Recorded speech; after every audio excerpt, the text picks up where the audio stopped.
la plataforma, todos aquellos que no han podido venir, pero que están para escuchar la palabra de Dios por Zoom. Continuaremos entonces el estudio sobre las doctrinas de la gracia.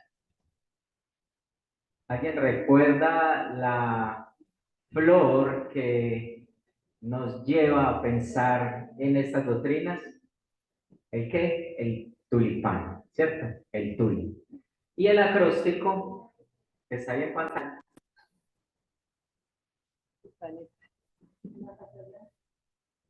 Bueno, y el acróstico que nuestros hermanos reformadores decidieron para acuñar las doctrinas de la gracia. ¿Está ahí? Ok. Entonces recordemos un poquito. La primera doctrina entonces es ¿cuál?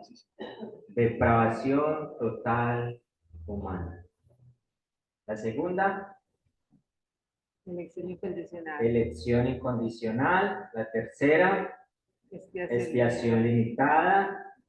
Y hoy estaremos en la cuarta, que es gracia irresistible o llamamiento eficaz. Gracia irresistible o llamamiento eficaz. Ahora, quiero que piensen en esto. Devolvámonos unos años atrás. Todos nosotros tenemos un día en el cual creímos en Jesús y vinimos a Él en arrepentimiento. No sé si usted lo tiene claro, ese día en el cual Dios hizo una obra en usted y usted vino a Él reconociendo que era un pecador, se arrepintió y ahí comenzó a andar con Él. No sé si lo tiene claro. Yo sí lo recuerdo mucho. Ahora, recuerdo que cuando tenía más o menos 12 años, fue la primera vez que me hablaron del Señor, pero esa vez yo no presté atención. Y aunque me parecían muy bonitas las palabras de la mujer que me estaba hablando, y aunque nos reunimos en una casa como por un mes, cada 8 días, yo dije no, realmente yo no creo en lo que usted me está diciendo, y yo tengo una vida muy cómoda y así estoy muy bien, entonces no. Luego, cuando estaba en el trabajo, hubo un hombre que recuerdo mucho, comenzó a predicarme el Evangelio, pero yo me lo gozaba. Yo me burlaba de él. Cada vez que él me hablaba, yo me burlaba de él. Y cuando él comenzaba a hablar, yo trataba de hacer cosas para burlarme de él y dejarlo en público en vergüenza. Aún así, él continuaba. Y hasta el último día que yo estuve ahí, él siempre me predicó. Siempre me hablaba y siempre tenía alguna excusa o una oportunidad para hablarme de Jesucristo, pero yo no estaba recibiendo, dispuesto a recibir. Pero llegó un día en el que Dios hizo un acto sobrenatural, en el cual fueron abiertos mis ojos y yo pude entender el Evangelio. Y a partir de ahí comencé a caminar con el Señor. Y sé que esta historia es más o menos la de cada uno de ustedes. Algunos llegaron más rápido, otros el día que les hablaron ese día llegaron primero un hermano, luego la hermana, luego toda la familia, o por el contrario, primero fue el papá, luego la mamá y así. Pero también sé que cada uno de ustedes tuvieron amigos a los cuales ustedes, después de haber conocido a Jesús como su Señor y Salvador, le hablaron. Ahora la pregunta, ¿ellos están aquí o se reúnen en alguna iglesia? ¿Por qué entonces usted y yo sí tuvimos un día en el cual respondimos al Evangelio, pero ellos no? ¿Por qué usted y yo le hablamos muchas veces a nuestros familiares y seguimos hablándole, pero ellos no responden al Evangelio? ¿Qué es entonces lo que sucede ahí? ¿Qué es lo que sucede ahí? Porque unos escuchan el mensaje del Evangelio y se convierten al Señor, como fue en el caso de usted y mío, pero porque otros escuchan el mismo mensaje que usted y yo escuchamos y por el contrario endurecen todavía más su corazón contra Él. ¿En quién se encuentra ese elemento decisivo que marca la diferencia entre los dos que se salvan, en el que o en el que se pierde? ¿Quién es, en dónde se encuentra ese elemento decidido que marca esa diferencia entre el que se salva y el que se pierde?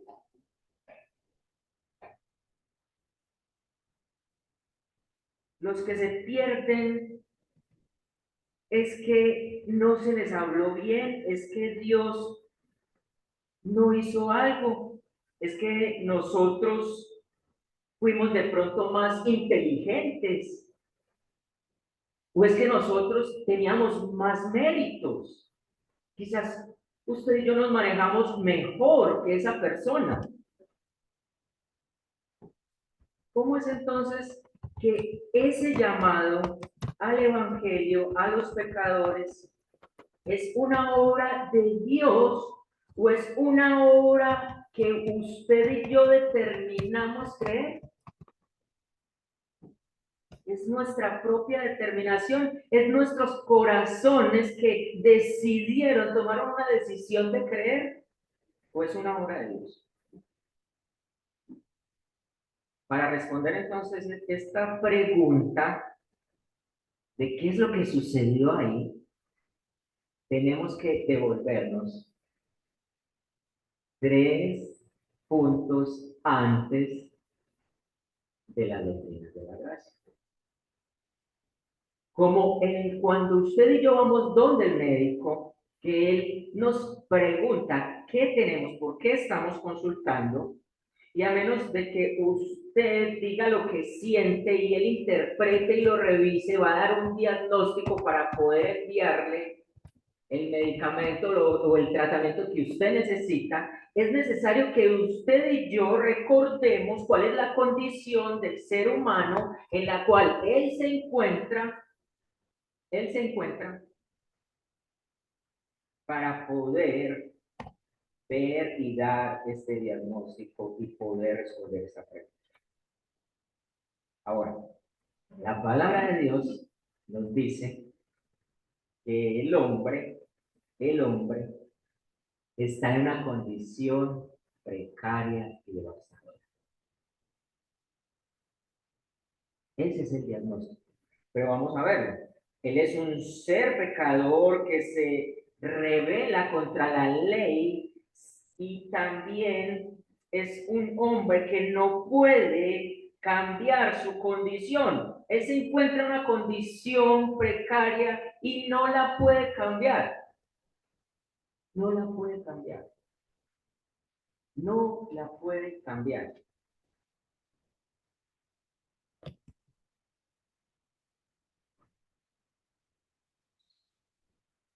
Vamos a mirar el texto bíblico de Romanos 3.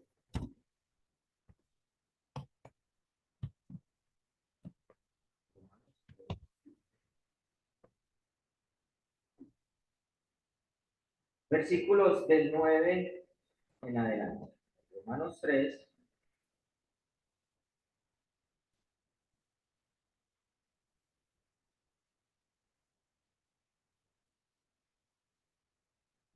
Versículos del 9 en adelante. ¿Qué dice sobre la condición humana? ¿Qué dice el Espíritu Santo por medio de Pablo de la condición humana? ¿Qué pues? ¿Somos nosotros mejores que ellos? En ninguna manera. Pues ya hemos acusado a los judíos y también a los gentiles, que todos, oiga bien, todos están bajo pecado. Como está escrito, no hay justo, ni aun uno. No hay quien entienda, no hay quien busque a Dios. ¿Se dan cuenta lo que nos está diciendo Romanos frente a la condición del hombre? Que sobre la faz de la tierra no hay ningún ser humano que sea justo. No hay ningún ser humano que haga lo bueno. No hay ningún ser humano que entienda las cosas de Dios y que lo busque. La condición del hombre es una condición precaria, una condición devastadora. Todos se desviaron a una sola, se hicieron inútiles, no hay quien haga lo bueno, no hay ni siquiera uno, no hay ni siquiera uno. Sepulcro abierto su garganta, con su lengua engaña, veneno de aspes hay debajo de sus labios. O sea que él no solamente está en una situación precaria, que no busca lo bueno, sino que todos sus actos son guiados al mal. Su boca, su lengua, su garganta, sus labios, su boca está llena de maldición y de amargura, sus pies se apresuran a derramar sangre.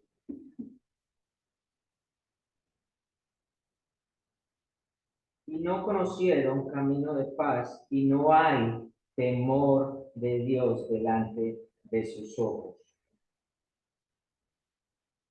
Romanos nos muestra que todo hombre sobre la faz de la tierra no está guiado y direccionado al mal. Él no quiere conocer a Dios y no lo puede conocer.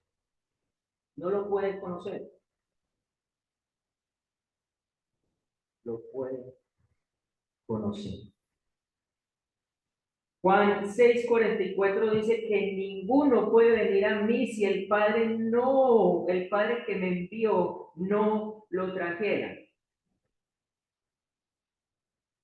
Romanos 8:7 dice que todo lo que surge de la naturaleza humana no regenerada es enemistad contra Dios, porque él ni se sujeta a la ley, ni tampoco puede sujetarse a la ley.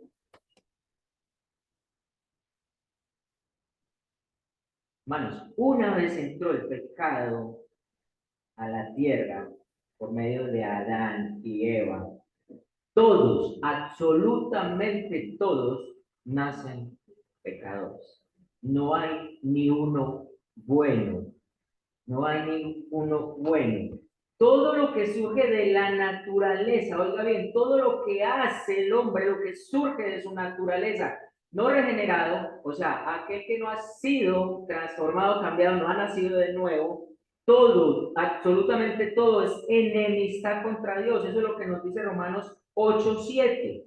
Ahora, él no se sujeta a la ley de Dios, pero tampoco puede sujetarse a esa ley. Para todo hombre natural, dice que las cosas de Dios le son locuras. Él no las puede entender. Él no las puede entender. ¿Cómo así?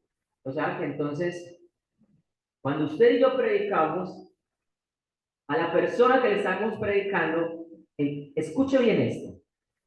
Cuando usted y yo le predicamos el Evangelio a la persona que usted y yo le estamos predicando, esa persona no entiende. Para esa persona lo que usted le está diciendo de que hubo hace más de 2000 años un Jesús que murió en una cruz para darnos vida, para perdonar nuestros pecados, él no lo entiende. Alguien dice que es como si usted colocara una gallina a ver televisión. ¿Cómo así? Pero entonces espere. Entonces, ¿para qué predicamos? Ahora vamos a ver. Esperen un momentito, por favor. Para el hombre natural, las cosas de Dios él no las entiende, para él le parecen locura, porque dice que son entendidas espiritualmente. Y si él no ha nacido de nuevo, para él es locura y no las va a entender. Ahora, ¿qué más dices acerca del hombre en la escritura? También nos dice que el hombre está muerto. Efesios dice que cuando estábamos muertos en nuestros delitos y pecados, el hombre está muerto, el hombre está ciego, él no puede ver, el hombre está con el entendimiento entenebrecido, o sea, opacado, él no puede entender, él no puede entender, a menos que Dios, por medio del Espíritu Santo, haga una obra sobrenatural en aquel individuo y sean abiertos sus ojos, sea nacido de nuevo, devuelto de muerte a vida. Ahora él puede entender el Evangelio. Pero espere, si decimos esto, entonces estamos queriendo decir que Dios es un Dios injusto, arbitrario. ¿Cómo es posible que Él nos mande a predicar, pero que las personas a las que les vamos a predicar, ellas no van a entender? ¿Cómo es posible que se evangelice, pero que esa persona no entienda? Es algo así como si le pidiéramos a Emanuel o a Mariana que bajaran al primer piso y que de allá saltaran y entraran por esta ventana, y si no lo hacen, entonces los vamos a castigar. Los vamos a reprender y los vamos a castigar.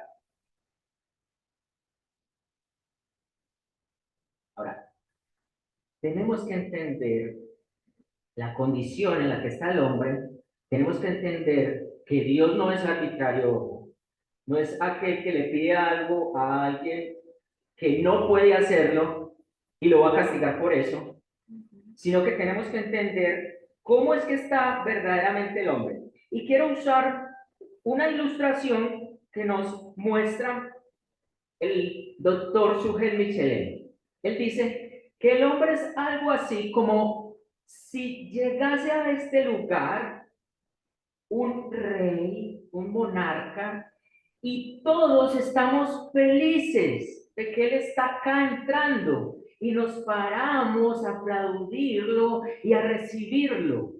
Pero dos personas deciden quedarse sentadas en esa silla. Ahora, el primero es una persona que sufrió un accidente y es cuadraplégico. O sea que él no se puede mover. Él está ahí sentado y no se para porque él no se puede mover. Pero el segundo es una persona que odia de tal manera a ese monarca que en su reverencia no se quiere parar de ahí porque aborrece a ese rey. Y aparte de eso, él está muy cómodo ahí sentado. Pues él no se quiere parar, él aborrece a ese rey y está muy cómodo ahí sentado. El primero tiene una condición física, la cual no se puede parar. Pero el segundo tiene una condición moral. Él está ahí sentado, él está ahí disfrutando de su silla. El pecador disfruta de su pecado, Y él está muy cómodo en su pecado. Y aparte de eso, él aborrece con toda su alma a Dios. Así es el pecado. Pero quiero darles otra ilustración que nos da Spurgeon. Spurgeon dice que el pecador es como si hubiese una madre con su bebé y a esa madre se le entregara un cuchillo y se le pidiera que apuñaleara a su bebé. Obviamente su mamá va a decir que no puede. A lo que Spurgeon dice, ¿por qué no puede? ¿Acaso no tiene el arma? ¿Acaso el bebé es más fuerte que ella? Ella no tiene la suficiente fuerza para introducir el puñal en su bebé. Ella no puede porque su corazón de madre impide que ella haga eso. Bueno, normalmente esperamos que las madres protejan a sus bebés, ¿cierto? Eso es lo que comúnmente, y que estarían dispuestas a dar la vida por ellos. Su corazón impide que ella pueda hacer eso. Pues así mismo es el pecador. Su naturaleza y su corazón de piedra impide el acercarse a Dios.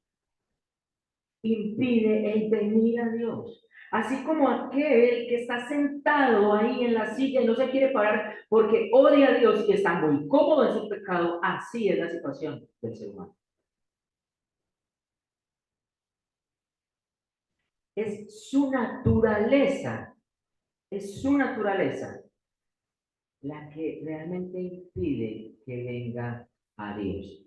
Pero entonces nos hacemos la pregunta de qué entonces hay que hacer. Ahora, ojo, que hablábamos que Dios era arbitrario porque pedía a alguien que no podía hacer nada, y que le pedía algo y que luego lo castigaba por no hacerlo. ¿Cierto? Pero resulta que es que la misma naturaleza del hombre, o sea, el pecado en el hombre es su propia condenación. ¿Cómo así? Pues Dios no es el autor del pecado, sino que el pecado que entró al mundo y por ende todo ser humano es pecador. Esa misma naturaleza es la que impide venir a Dios porque Él no quiere compartir la gloria. Ahora, quiero que me acompañen a un texto muy, muy conocido por todos. Juan 3:16. Es más, si los, creo que si pusiera a recitar este texto, creo que más del 50% en este salón lo recitaría. Juan 3:16, muy conocido por todos, un texto que nos encanta. ¿Qué dice Juan 3:16? Porque de tal manera amó Dios al mundo que ha dado su Hijo unigénito para que todo aquel que en Él crea no se pierda, mas tenga vida eterna. Pero ¿qué nos sigue diciendo el 17? Porque no envió Dios a su Hijo al mundo para condenar al mundo, sino para que el mundo sea salvo por él. Mire lo que dice el 18. El que en Él cree no es condenado, pero el que no cree ya ha sido condenado porque no ha creído en el nombre del unigénito Hijo de Dios. 19. Entonces, en lo que cree, en lo que no cree, el que no cree ya es condenado por no creer, pero mire lo que sigue diciendo. Y esta es la condenación, o sea, el pecador es condenado ¿por qué? Mire por qué. Esta es la condenación, que la luz vino al mundo y los hombres amaron más la luz, las tinieblas, perdón, que la luz, porque sus obras eran malas. Ahora, según Romanos, que acabamos de leer, las obras de algunos, un poquitico de hombres que hay en la tierra, ¿son buenas o son malas? Cuando dice que no hay ni uno que haga lo bueno, está diciendo que todo lo que hacen los hombres es malo. Entonces, miren, las obras, porque sus obras eran malas. Porque todo aquel que hace lo malo, bueno, entonces, ¿cuánto porcentaje de la humanidad hace lo malo? Un 80%, un 90%, un 99.9%. No, un 100%. Porque todo aquel que hace lo malo aborrece la luz y no viene a la luz para que sus obras no sean reprendidas. Ninguno puede venir a Dios y no quiere, porque hace lo malo y esa es la condenación. Entonces, Dios no es un Dios arbitrario o injusto, sino que el hombre por su pecado, por su maldad, porque hace lo malo y porque sus obras son malas, ya ha sido condenado. Si Dios castiga a este hombre, a esta mujer, por su pecado, él es injusto. Pero entonces, espere, ya hemos resuelto un poco. La condición del hombre es una condición precaria, él está muerto, él está ciego, él está sumergido en el pecado, él está cómodo en su pecado, él no quiere salir de ahí, él no quiere buscar a Dios, él no quiere venir a la luz, porque la luz de cierta forma resplandece y muestra su pecaminosidad. Pero ¿y entonces qué es lo que debe de suceder para que esta persona venga a Dios? Venga a Dios. Es que Él crea.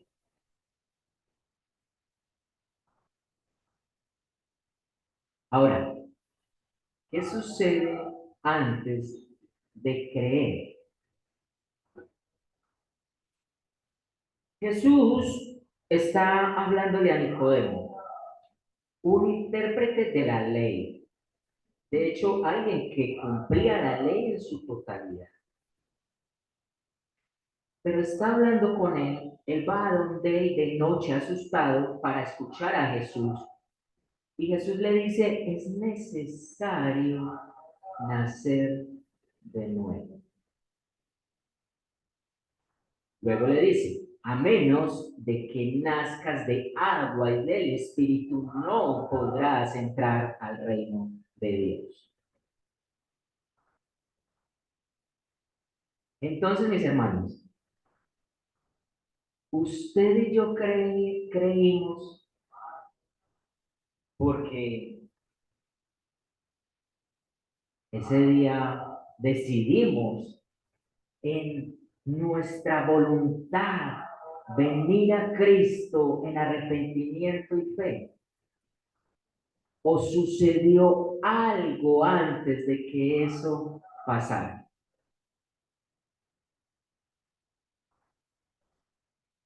Depende del hombre el creer en Jesús, o eso es una obra que Dios hace sobrenaturalmente en el hombre.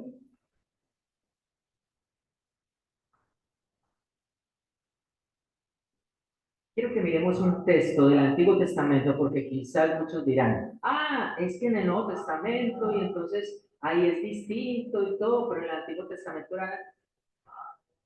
Vamos a mirar. Acompáñenme por favor a Primera de Crónicas 30.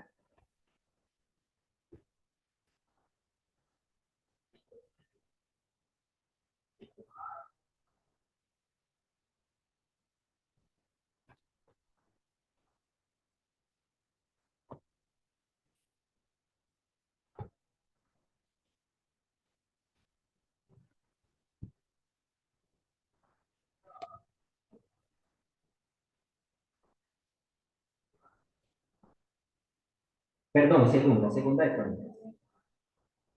Segunda de Crónicas 30.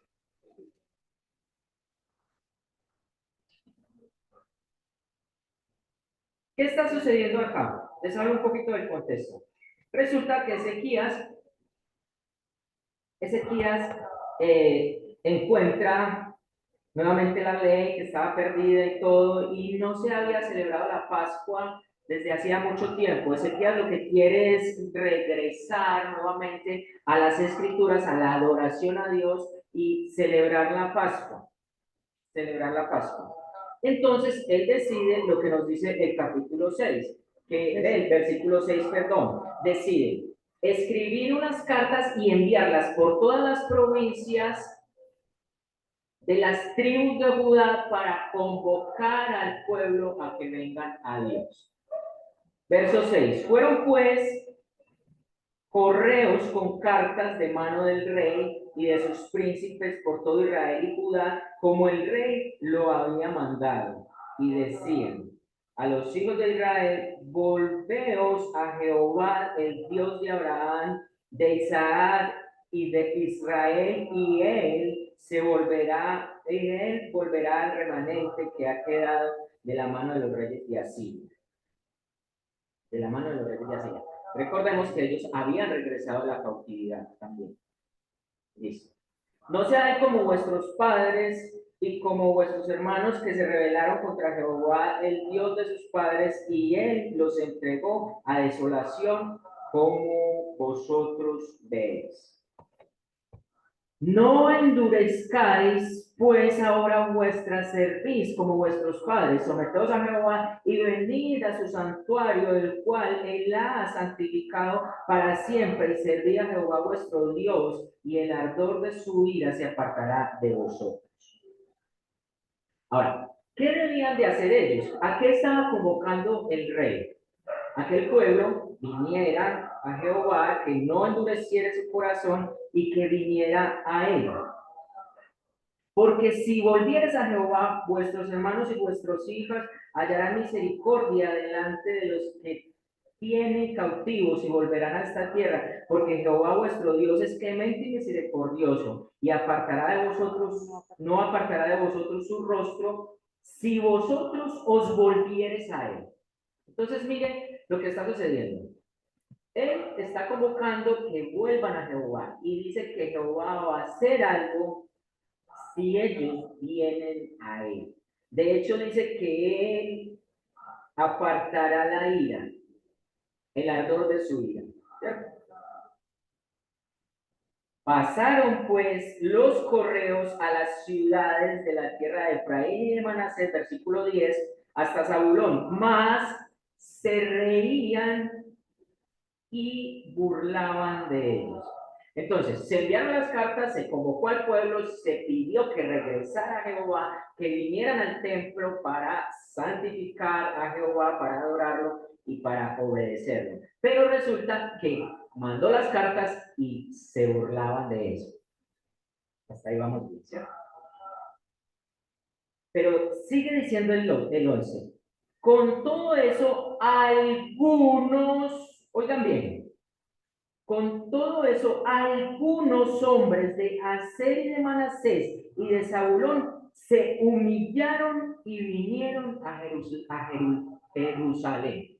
Entonces, tenemos unos que se burlaron, que tomaron esto como un chiste, que se rieron, pero vemos otros que se humillaron. Ahora, definitivamente, los hermanos de Aser y de Manasés y de Zabulón son tremendos varones de Dios. Y los otros son unos burladores despreciables. Que caiga la ira de Dios sobre ellos. ¿Qué fue lo que hubo diferente en estos dos grupos de hombres? Miren el verso 12. En Judá también estuvo la mano de Dios para darles un solo corazón, para cumplir el mensaje del rey y de los príncipes conforme a la palabra de Jehová. ¿Qué fue lo que sucedió? La mano de Dios dice que estuvo no solo en Aser, Manasés, Zabulón, sino también en Judá. ¿Para qué? Para darles un solo corazón, para cumplir el mensaje del rey, conforme a la palabra de Jehová, porque era conforme a lo que Dios había dicho. La mano de Jehová. ¿Cuál fue entonces la diferencia en los de Aser, Manasés, Zabulón y Judá? Que la mano de Jehová los trajo y colocó en ellos otro corazón. ¿Se dan cuenta? Que no era porque ellos eran muy piadosos, muy sabios y decidieron acudir al llamado del rey o al llamado de Jehová por medio del rey. Acompáñenme por favor a Ezequiel 11.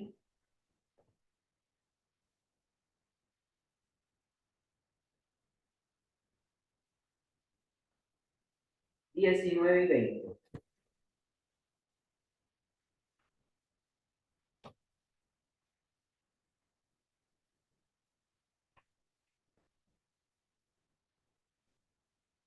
Dice, y les daré un corazón y un espíritu nuevo pondré dentro de ellos. Y quitaré el corazón de piedra de en medio de su carne y les daré un corazón de carne. Ahora, ¿para qué? Para que anden en mis ordenanzas y guarden mis decretos y los cumplan y me sean por pueblo y yo sea a ellos por Dios. ¿Qué está diciendo este texto? Que Dios promete hacer una obra sobrenatural sobre el hombre pecador que está sin esperanza, que no quiere ni puede venir a Él, para que Él venga a Él con un corazón nuevo, un espíritu nuevo. Ezequiel 11, 19 y 20. Ahora, luego que ocurre esto, ¿qué es lo que pasa? ¿Qué nos dice el 20? Para que anden en mis ordenanzas y guarden mis decretos. O sea, que primero tiene que ocurrir esto y después ocurre la obediencia o la fe. Entonces, mis hermanos, ¿es antes la fe que la regeneración o es primero la regeneración y luego la fe?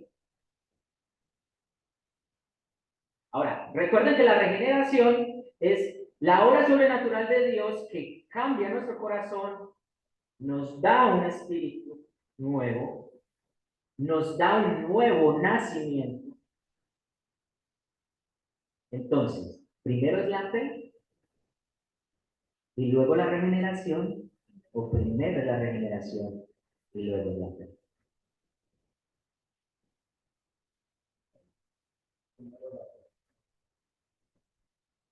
Según este texto y según el texto que acabamos de leer en el Antiguo Testamento. Según la conversación de Jesús con Nicodemo. Hermano, hermana, amigo, amiga, a menos que Dios, por medio del Espíritu Santo, haga una obra sobrenatural sobre el pecador, cambiándole su corazón de piedra a un corazón de carne y introduciendo el Espíritu Santo en usted o habitando el Espíritu Santo en usted, usted no puede creer. ¿Por qué? Porque el pecador ni quiere ni puede, a menos de que se haga esa obra sobrenatural. Pregunta, ¿un muerto puede hacer algo?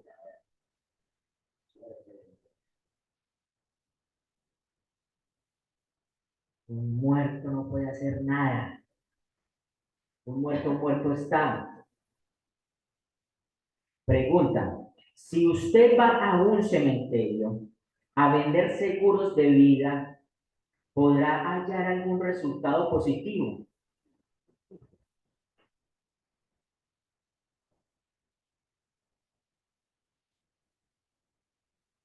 A menos de que Dios haga una obra como la que Jesús hizo en Lázaro. Lázaro llevaba 4 días de muerto. Quiere decir que estaba en proceso ya de descomposición. Volviendo maluco, putrefacto en el sepulcro. Y Jesús no le dice, Lázaro, ¿me permites que te levantes de ahí y ven hacia mí?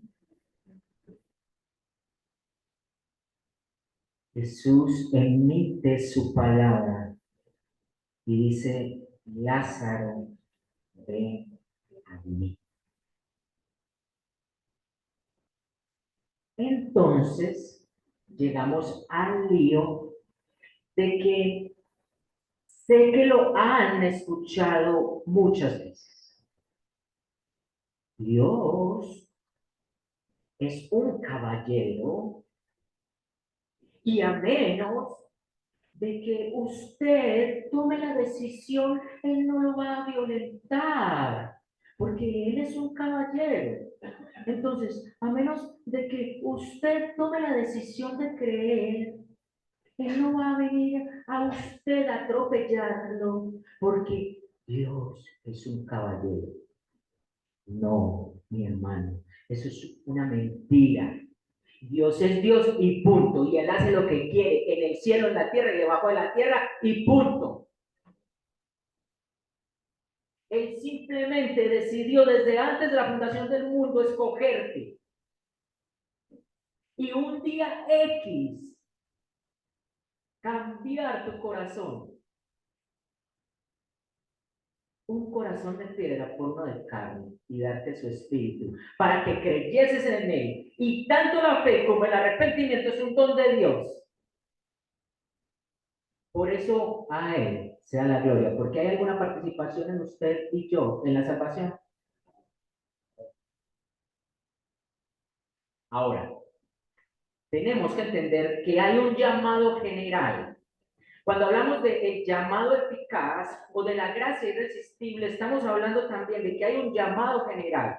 Recuerdan que Jesús dice, muchos son los llamados, pocos son los escogidos. ¿Qué entonces está diciendo? Hay un llamado general. Hay un llamado general que estamos comisionados usted y yo para llevar a las naciones, que es que la predicación del Evangelio, por la locura de la predicación del Evangelio a Cristo, a Dios, al Dios Trino, le plació que el pecador venga a Él en arrepentimiento y fe. Él escoge y Él da el medio.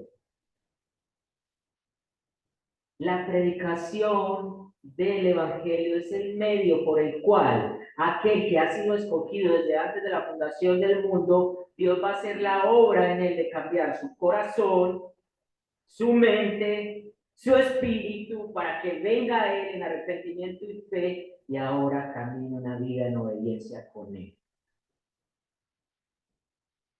Es por eso que si usted entonces está pensando, ¿para qué predicar si al fin y al cabo él ya los tiene escogidos, él ya sabe quiénes son y ninguno de los que el Padre le dio al Hijo se va a perder? Entonces yo, ¿para qué voy a predicar? Usted no ha entendido el Evangelio. Usted y yo somos privilegiados en ser embajadores de Dios, oiga, un Dios inmenso, grande, eterno, que no necesita de nada ni de nadie. Él no necesita de usted ni de mí, no. Si usted cree que usted le está haciendo un favor a Dios también, que esa es la otra parte, en evangelizar, porque yo tengo que ayudarle a Dios para que el reino crezca. Usted ha entendido mal el evangelio también. Y quizás no ha entendido cuál Dios es el que sirve y el que adora. Él no necesita de nada ni de nadie. Él dio el privilegio a usted y a mí, siendo vasos de barro, siendo quizás más de poca inteligencia que muchos hombres en esta tierra, como los científicos, los médicos y todas esas personas que son grandes mentes y pensadores, siendo usted y yo tan pequeños, nos dio el privilegio de que hablemos de Él y que los pecadores vengan a Él por medio de usted y yo abrir la boca. Ahora, ojo, no es usted y yo, es la obra del Espíritu Santo que hace por medio de la palabra, de la predicación del Evangelio. Entonces, hay un llamado general. que es para todos. Ese llamado es para todos. Entonces, como usted y yo no somos Dios y no conocemos cuáles son sus ovejas, usted y yo estamos llamados a predicarle a toda criatura.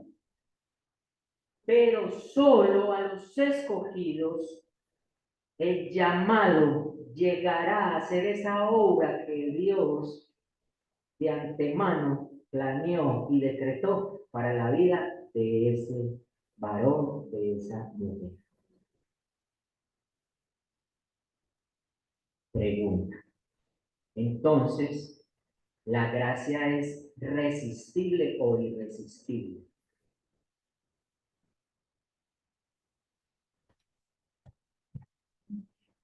Bueno, hay algún debate frente a el nombre de gracia irresistible y por eso se dice llamamiento eficaz. Porque resulta que casi que todos los hombres resisten al Espíritu Santo, pero los que Dios ha planeado desde antes de la fundación del mundo, ellos no pueden resistir ese llamado. Es eficaz, porque el sacrificio de Cristo es eficaz para salvar a aquellos que Dios el Padre le dio desde antes de la fundación del mundo. Entonces no se puede resistir. Es por eso que en la Biblia también está registrado un enanito, un hombre de baja estatura. A mí me da mucha moral eso, de baja estatura, o sea, que yo también entro ahí, de baja estatura, que está desesperado por ver a Jesús, porque ha escuchado hablar de él y se sube por allá en un árbol y hay una multitud, o sea, está la multitud que él decide subirse a un árbol por su estatura, porque si no, no lo podría ver. Y en medio de esa multitud, Jesús le dice, Saqueo, baja de ahí, que hoy es necesario que pose en tu casa. Y él no le dijo, no, señor, no, es que yo soy un publicano. Y no, señor, yo la verdad yo no quiero que entre a mi casa. Es más, yo tengo mucha plata, pero no tengo que ofrecerle, hoy no hice almuerzo.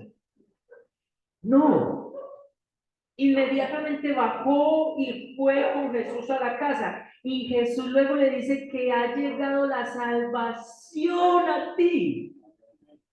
Saqueo no pudo resistir ese llamado que Jesús le hizo. Así como usted y yo un día se nos abrieron los ojos y pudimos ver con mayor claridad en el Evangelio los pecadores que éramos y el Cristo maravilloso que se nos presentaba como un gran Salvador.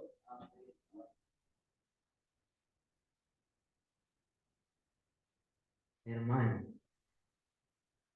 y no fue porque nosotros éramos algo, ni porque Dios desde antes había visto que nosotros íbamos a creer, porque entonces ¿de quién depende la salvación si es así? Si yo sigo diciendo Dios es un caballero y Él no va a entrar a tu vida, sino que va a esperar a que yo decida, a que yo me decida. ¿De quién depende la salvación entonces? De Dios. Solo de Él. Únicamente de Él. Y nada más que de Él. Porque por eso dice, de Él, por Él sea la gloria. No por obras para que nadie se gloríe. No porque el Señor, sí, yo te quiero aceptar, Señor. No, es porque Él entra como lo que Él es. Ese Dios grande, poderoso, entra a ti y hacer esa cirugía de cambiar ese corazón, extraer ese corazón de piedra y plantarte un corazón nuevo y darte su espíritu. Eso es el llamamiento eficaz. Eso es el llamamiento eficaz. Y podríamos mirar muchos más textos que muestran esta doctrina, pero ya se nos acabó el tiempo. Entonces, quisiera traer algunas aplicaciones. Mira, ¿por qué enseñar en la iglesia la doctrina del llamamiento eficaz?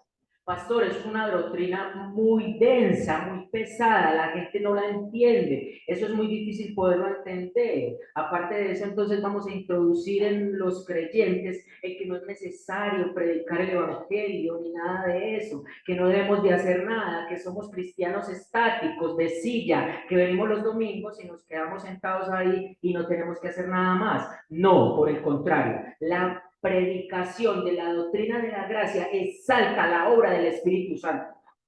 Exalta y glorifica la obra del Espíritu Santo, porque al menos que el Espíritu Santo haga la obra en ti, tú y yo no hubiésemos podido creer en Él, venir a Él, arrepentidos de nuestro pecado, reconociendo que éramos esos que estábamos ahí sentados, disfrutando de esa silla de pecado y odiando a Dios y pensando que Él era un ser que aburridor, un aburridor y aguafiestas cósmico que no nos dejaba hacer nada.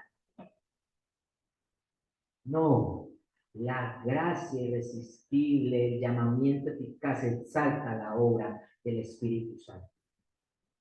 Y por eso es necesario que la prediquemos en nuestras iglesias. La exalta la obra del Espíritu Santo y humilla y nos hace entender de que no tuvimos ninguna participación, tanto en ser escogidos, como en ser llamados, como en ser predestinados, como en ser santificados, como en ser leídos.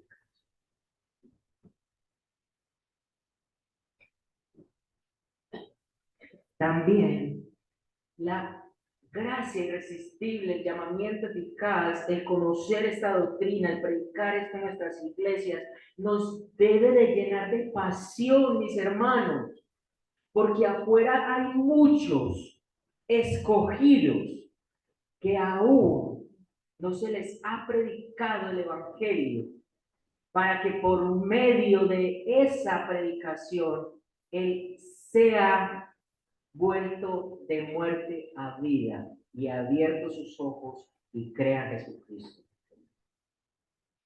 Es necesario, cuando usted y yo entendemos lo maravilloso que es Dios al habernos dado la oportunidad de ser escogidos por Él y no seguir burlándonos como lo hacían estos hombres, sino que la mano de Dios hizo la cirugía en usted y en mí. Eso nos debe llevar a tener compasión por aquellos que van para el infierno y que muchos de los que hay ahí no saben que son ovejas y no han escuchado la voz del pastor. Y usted y yo somos los instrumentos por Dios para ir a hablarles y que ellos puedan escuchar la voz del buen pastor.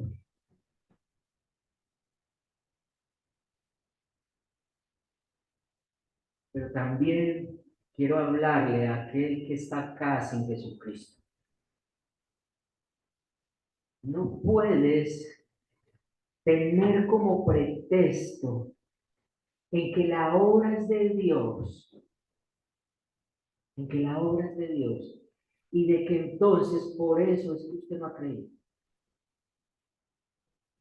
Porque incluso eso será de condenación para ti. Amaron más las tinieblas que la luz, porque sus obras eran malas y no querían venir a la luz para que fuesen reveladas. Usted lo que tiene que hacer hoy, Señor, llámame.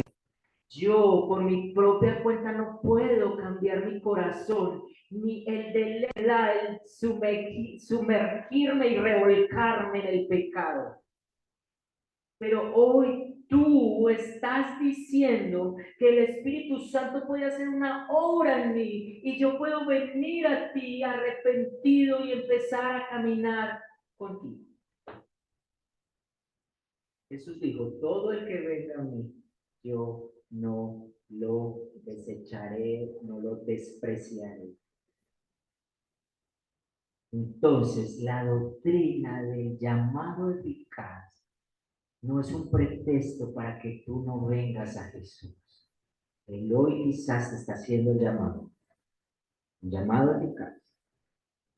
Tú respondes a Él por la obra del Espíritu Santo, pero no puedes sacar el pretexto de que no has respondido, porque entonces Él no ha hecho la obra en ti. Más bien, implórale con todo tu ser que te llame, que te llame. Terminamos entonces dándole la gloria a nuestro Dios. Porque ¿qué hemos tenido nosotros sino solo pecar para colocar algo en tan gran salvación? Nada. Por eso otra vez vuelvo y les digo, porque por Él, en Él y para Él sea gloria. Amén. Vamos a ver. Señor Dios Todopoderoso, Padre eterno, glorioso, sublime, dramático, porque nuestra historia de la salvación es un drama hermoso en el cual nosotros estábamos alejados de ti sin querer pararnos a adorarte, porque quizás nos creíamos Dios o no queríamos compartir la gloria que queríamos tener, pero tú, Señor, eres un Dios precioso, un Dios de amor, un Dios de ira, un Dios justo. Y siendo todo esto, te plació que fuésemos justificados por la justicia de tu Hijo amado, nuestro Señor Jesucristo. Ese sacrificio que Él hizo allá en la cruz hoy nos da vida y tú lo haces visible por medio de la predicación de la locura del Evangelio y introduces a nosotros un corazón nuevo y un espíritu nuevo y renovado para poder entenderte, Señor. Señor, a veces no pensamos en esto, no profundizamos en esto, de hecho, no nos detenemos a mirar nuestra vida, lo que era antes y lo que es ahora en ti, porque ahora estamos escondidos en ti. Y cómo, siendo viles y pecadores, a ti te plació llamarnos, pero a los que andaban con nosotros en otro tiempo, no te plació. Por eso, Señor, a ti sea la gloria y la honra. Por eso, Señor, a ti sea el poder y la majestad por siempre. Y por eso, Señor, no permitas que nuestro corazón se endurezca y que más bien cada día lo coloques más blando y con una pasión grande por ir a dar a conocer las buenas nuevas de salvación a otros. Te oro también por aquellos que han de escuchar la predicación de tu evangelio y la predicación de esta palabra y de esta doctrina, para que seas tú conforme a tu voluntad, llamándolos eficazmente a salvación. Tuyo es el reino, tuyo es el poder y la gloria por siempre en Cristo Jesús. Amén y amén.